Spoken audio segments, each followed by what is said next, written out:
السلام علیکم۔ اے for artist calligraphy studio میں ہم لیسن نمبر 1 سٹارٹ کر رہے ہیں۔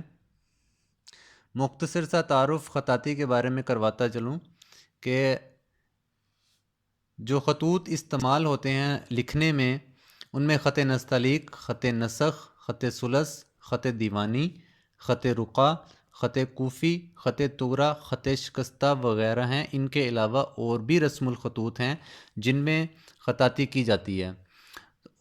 تو ہم جس خط میں اردو لکھائی کریں گے وہ خط نستعلیق ہے۔ خط نستعلیق 2 خطوط کا مجموعہ ہے، خط نسخ اور خط تعلیق۔ خط تعلیق ان دونوں کو ملا کے خط نستعلیق بنا اور اس خط کو ابن مقلہ نے ایجاد کیا۔ خط نسخ جو ہے یہ قرآن پاک اس خط میں لکھا جاتا ہے کیونکہ یہ آسانی سے پڑھا جا سکتا ہے، عربی رسم الخط۔ باقی تمام بھی عربی رسم الخط ہیں۔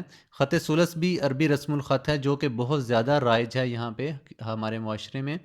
تو اس میں عربی جو ہے وہ تھوڑی سٹائلائز کر کے لکھی جاتی ہے، جیسے کہ خانہ کعبہ کے غلاف کے اوپر۔ باقی خطوں میں بھی عربی جو ہے وہ مختلف طریقے سے، مختلف انداز سے لکھی جاتی ہے۔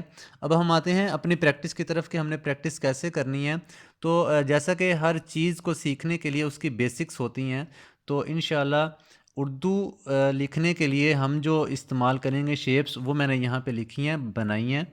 تو یہ سب سے پہلے سیدھی لائن ہے، جیسے بالکل الف لکھا جاتا ہے سیدھا، اور کوشش کرنی ہے کہ ایک جیسا فاصلہ درمیان میں ہو اور لائن بالکل سیدھی ہو۔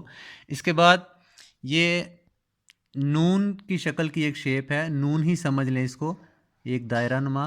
یہ ہم کلاک وائز ڈائریکشن میں بنائیں گے۔ اس کے بعد یہی دائرہ اینٹی کلاک وائز ڈائریکشن میں بنائیں گے ہم۔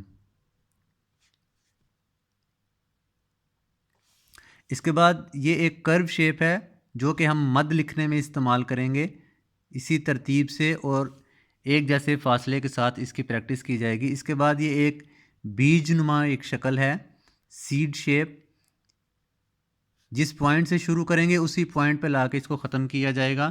اس کے بعد یہ عربی میں 3 اس طرح سے لکھا جاتا ہے، یہ شیپ بنائی جائے گی۔